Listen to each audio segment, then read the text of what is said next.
அனைவருக்கும் அன்பான வணக்கம். இந்த வீடியோவில் இந்த 2025ஆம் ஆண்டில் நடைபெற உள்ள ராகு கேது பெயர்ச்சி ராசி பலன்களை பார்க்கலாம். திருக்கணித பஞ்சாங்கப்படி மே மாதம் 18ஆம் தேதி ராகு பகவான் மீன ராசியிலிருந்து கும்ப ராசிக்கு பெயர்ச்சியாகின்றார். கேது பகவான் கன்னி ராசியிலிருந்து சிம்ம ராசிக்கு பெயர்ச்சியாகின்றார். காலபுருஷனின் 11ஆம் இடத்தில் ராகுவும் 5ஆம் இடத்தில் கேதுவும் அமர்ந்து பலன் தரப்போகின்றார்கள். ராகுவின் இந்த கோச்சாரம் மனிதர்களின் தொழில் அளப்பரிய குறுக்கு வழி லாபத்தை தரும். எதிரில் அமர்ந்த கேது அந்த லாபத்தை ஆன்மீக வழிக்கு திருப்பிவிட செய்வார். ராகு மக்களை கண்ட அசைவ உணவு சாப்பிட குதியாட்டம் போட வைக்கும். கேது உணவை ஆரோக்கியமாக சாப்பிட வைப்பார். ராகு அரசியல்வாதிகளை அதிகமாக உருவாக்குவார். கேது அதில் சிலருக்கு மந்திரி பதவி கொடுத்து அழகு பார்ப்பார். சில மந்திரி பதவிகளை பிரித்து விடுவார். ராகு வெளிநாட்டுக்கு போனால்தான் ஆட்சி என அடம்பிடிப்பார். கேது உடல்நிலையை காரணம் காட்டி பயணங்களை குறைப்பார். ராகு எதை நினைத்தாலும் இதோ இப்போதே நிறைவேற்ற வேண்டும் என ஒற்றை காலில் நிற்க கேது நல்ல சிந்தனைகளை பெருக்கி சிலவற்றை மட்டும் நிறைவேற்ற செய்வார். இதுபோன்று உங்கள் ராசிக்கு இந்த ராகு கேது பெயர்ச்சியில் என்னென்ன பலன்கள் கிடைக்கப் போகின்றது, நீங்கள் எப்போது கவனமாக இருக்க வேண்டும், மேலும் நீங்கள் செய்ய வேண்டிய பரிகாரங்கள் என்ன என்று இந்த வீடியோவில் பார்க்கலாம். சுக்கிரனை ராசி அதிபதியாக கொண்ட ரிஷபராசி அன்பர்களே, உங்கள் ராசியின் 10ஆம் இடமான தொழில் ஸ்தானத்தில் ராகுவும் 4ஆம் இடமான சுகஸ்தானத்தில் கேதுவும் வந்து அமரப்போகின்றார்கள். இவர்களில் ராகு பூரட்டாதி சதயம் அவிட்டம் எனும் நட்சத்திரங்களின் வழியாக செல்வார். கேது உத்திரம் பூரம் மகம் எனும் நட்சத்திரங்களின் வழியாகவும் பலன் தருவார். ராகு மிக பெருக்க குணமுடையவர், அதுவும் எதிர்மறையாகவே அமையும். அவருக்கு நேர்மறையான தர்மமான பலன் தர முடியாது. ராகு அமர்ந்த 2 மாதங்களுக்கு குருவின் சாரத்தை பெறுவார். அதனால் தொழில் வளர்ச்சிக்கு யாரிடமும் நேரிடையாக லஞ்சம் கொடுக்க முடியாது. தலையை சுற்றி மூக்கை தொட்ட கதையாக சமயம் பார்த்து லஞ்சம் கொடுக்க வேண்டும். இந்த மறைமுக ஆட்களை நன்கு பழக்கம் பண்ணி நட்பாக்கி விடுவீர்கள். இதில் சிலர் அரசியல்வாதியாகவும் அமைவார்கள். இந்த பழக்கம் நட்பு கொடுக்கல் வாங்கல் காலத்துக்கும் லாபம் சம்பாதித்து தரும் அளவிற்கு செட்டப் பண்ணி விடுவீர்கள். இதில் பெருமளவு ரகசிய துணைகளின் சம்பந்தம் பொதிந்திருக்கும். எது எப்படியோ நினைத்ததை சாதித்து விடுவீர்கள். நாய் வித்த பணம் குறைக்குமா என்ன? நமக்கு தேவை நல்ல அதிர்ஷ்டமான வாழ்க்கை.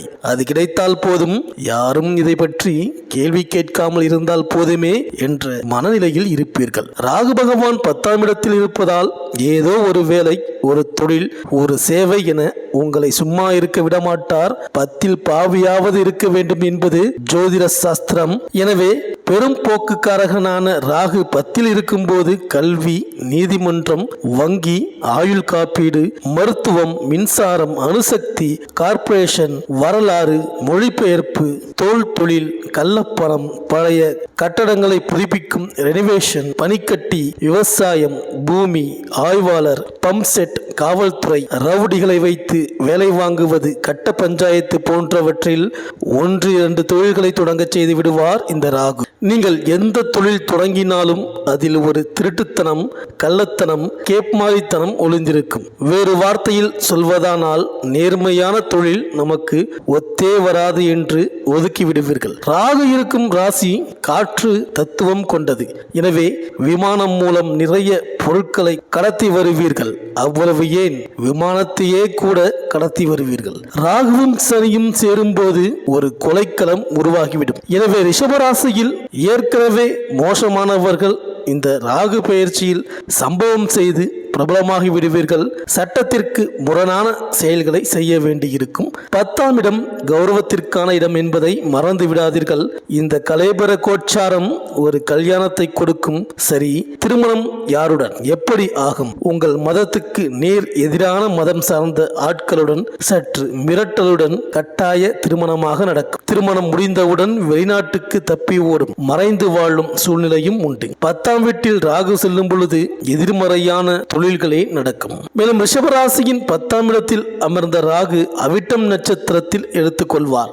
அவிட்டம் என்பது ஒரு செவ்வாய் சாரா நட்சத்திரம். இந்த காலகட்டத்தில் செய்யும் திருமணங்களை நன்கு விசாரித்து செய்ய வேண்டும். தயவு செய்து காதல் கன்றாவி வேண்டாம். இந்த காதல் உங்களை காணாமல் ஆக்கிவிடும். தெரியாதவரிடம் அதிக பேச்சு பழக்கம் வேண்டாம். பயணத்தின் போது எந்த பொருளையும் தெரியாதவரிடம் வாங்காதீர்கள். அது வெடிகுண்டாக கூட இருக்கலாம். பொது இடங்களில் கவனமாக இருங்கள். திடீரென்று கலவரம் வெடிக்கும். ரிஷபராசி அன்பர்கள், உங்கள் நண்பர்கள் தொழில் கூட்டாளியை நன்கு விசாரித்து தெளிவடையுங்கள். அல்லது உங்கள் கணவரின் நடவடிக்கையில் ஒரு பார்வை இருக்கட்டும். இந்த காலகட்டம் அப்படி இருக்கின்றது. வெள்ளிக்கிழமை பைரவரை வெண்பொங்கல் கொண்டு வணங்குங்கள். ரிஷபராசியின் 4ஆம் இடத்தில் கேது சஞ்சரிக்க போகின்றார். இவர் சிம்ம சூரியன் வீட்டில் செல்வதால் சற்றே கிரகண நிலையில் உள்ளார். இந்த ராகு கேது பெயர்ச்சி தொடங்கியவுடன் உங்கள் பெற்றோர் நலன் கவனிக்கப்பட வேண்டும். மருத்துவ விஷயங்களால் பிரிய வேண்டியிருக்கலாம். கவனமாக இருக்க வேண்டும். உங்கள் வீடு மிகவும் பழுது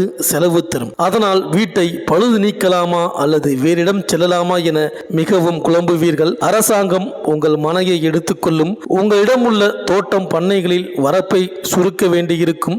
இது தண்ணீர் வசதியின் பொருட்டு அல்லது பக்கத்து வயல்காரன் அட்டூழியமாக இருக்கக்கூடும். பரம்பரை சொத்தில் பாக பிரிவினை உண்டாகி உங்களுக்கு என வரும் நிலம் தம்மாதுண்டு இருக்கும். பசுமாட்டில் பால் குறைவாக கிடைக்கும். அரசு பள்ளியில் இருந்து உங்கள் குழந்தைகளை வேறு பள்ளிக்கு மாற்றுவீர்கள். பயணம் செய்யும் பொழுது சற்று மயக்கம் வருவது போல் உணர்வீர்கள். உங்களில் சிலருக்கு போக்குவரத்து துறை கிடைக்கும். அரசு மருத்துவமனையில் பணி கிடைக்கும். உங்களில் சிலருக்கு அரசு கொடுக்கும் வீட்டில் ஒதுக்கீடு கிடைக்கும். அது உங்கள் வீட்டை எடுத்துக்கொண்டு வேறு இடத்தில் கொடுப்பதாக அமையும். அரசு பட்டாக்கள் கிடைக்க தாமதமாகலாம். அரசு கொடுக்கும் பயிர் விதைகள் சற்று தாமதமாகவே கிடைக்கும். உங்களில் பலர் பழைய பயிர்கள், தானியங்கள், விதைகளை தேடி எடுத்து பயிரிடுவீர்கள். இயற்கை விவசாயத்தை முழுக்க பயன்படுத்துவீர்கள். பயிர்க்கடன் குறைந்த வட்டியில் கிடைக்கும். அதுபோல் வீட்டுக்கடனும் அரசு கொடுக்கும் தள்ளுபடி கடனில் கிடைக்கப் பெறுவீர்கள். உங்களில் சிலர் அரசு ஆதரவுடன் பழங்குடி மக்களுக்கு கல்வி சொல்லித் தருவீர்கள். மேலும் அவர்களின் பயண வசதிக்கு வாகனங்களை அரசுடன் பேச்சுவார்த்தை நடத்தி பெற்றுக் கொடுப்பீர்கள். உங்களில் சிலர் மாட்டு பண்ணை நடத்துவீர்கள். பழங்கால உணவுகளை எங்கும் பரப்புவீர்கள்.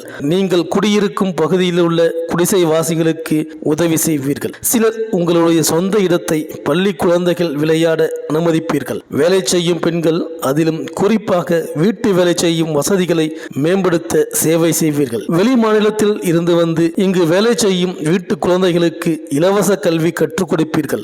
நீர் ஆதாரங்களையும் அவை குறுகி போய் இருப்பதையும் கண்டு கவலைப்பட்டு ஆவணம் செய்வீர்கள். மீனவர்கள், ஒரு பெரிய மாற்றத்தை செய்ய போகின்றீர்கள். உங்கள் வாழ்க்கை துணையின் தொழில் மேன்மைக்கு நல்ல இடம் பார்த்து கொடுப்பீர்கள். வீதியில் அலையும் மனநோயுற்றோர், பிச்சை எடுப்போர், நாய்கள் என நிறைய பேருக்கு உதவி செய்வீர்கள். 4ஆம் வீட்டில் கேது செல்லும் பொழுது பொது நலனை செயல்பட வைப்பார். மேலும் கேது பகவான் உத்திரம் நட்சத்திரம் எடுத்துக்கொள்வார். அப்பொழுது உங்கள் சுகம் கெடும். சற்று கிரகண நிலை போல் கிரக அமைப்பு ஏற்படுவதால் கொஞ்சம் மயக்கம், வீக்கம், இதய அழுத்தம், கண்வலி மற்றும் சிறிய உஷ்ண கட்டிகள் தோன்றும். வேர்கள் சார்ந்த மருந்துகளை எடுத்துக் கொள்ளுங்கள். ரிஷபராசியின் 10ஆம் இடத்தில் அமர்ந்த ராகு முழுக்கவே தொழில் சார்ந்த எண்ணங்களை தருவார். நாளில் அமர்ந்த கேது பொது நலனையும் இயற்கை மேம்பாட்டையும் ஊக்குவிக்கின்றார். இன்னொரு வகையில் யோசித்தால் உங்கள் தொழிலில் உள்ள கள்ளத்தனம், கருப்பு பணத்தை இவ்விதம் பொதுநலத்துக்கு செலவு செய்து வாழ்க்கையை சமன்படுத்தி விடுகின்றாரோ என்று தோன்றுகிறது. எது எப்படி இருந்தாலும் 10ஆம் வீடு எனும் சனியின் ராசியில் செல்வது சற்று கிளியான விஷயம்தான். அதனை சரி செய்ய நிறைய தர்மங்கள், உதவிகள் செய்ய வேண்டியது முக்கியம். திருநாகேஸ்வரம் சென்று வழிபடுவது நன்று. பிள்ளையார்பட்டி விநாயகரை வணங்குங்கள். சென்னை காளிகாம்பலை சேவியுங்கள். அருகிலுள்ள துர்க்கைக்கு மஞ்சள் குங்குமம் காணிக்கை செலுத்துங்கள். விநாயகரை அபிஷேக பொருள் கொடுத்து வணங்குங்கள். ரிஷபராசியின் 10ஆம் இடத்தில் ராகு இருப்பதால் கால பைரவர் வழிபாடு அவசியம். வெள்ளிக்கிழமைகளில் வெண்பொங்கல் அல்லது மொச்சை, சுண்டல், நெய் தீபம் படித்து வணங்குங்கள். கூடவே ஒரு அகலில் 24 மிளகை மூட்டை கட்டி தேங்காய் எண்ணெய் ஊற்றி தாமரை நூல் திரி போட்டு தீபம் ஏற்றுங்கள். துர்கா பற்றிய மதிசாட்சர மந்திரத்தை ஸ்லோகமாக சொல்லுங்கள். விநாயகர் அஷ்டகம் கூறுங்கள். அனைத்தும் நன்மையே நடக்கும். இந்த வீடியோ உங்களுக்கு பிடிச்சிருந்தா லைக் பண்ணுங்கள், உங்கள் ஃப்ரெண்ட்ஸ்களுக்கு ஷேர் பண்ணுங்கள். நம்ம சேனலை தொடர்ந்து பார்க்க மறக்காமல் சப்ஸ்கிரைப் பண்ணுங்கள். பக்கத்தில் இருக்கிற பெல் ஐக்கானை கிளிக் பண்ணிக்கிங்க. மீண்டும் அடுத்த வீடியோவில் சந்திப்போம். நன்றி, வணக்கம்.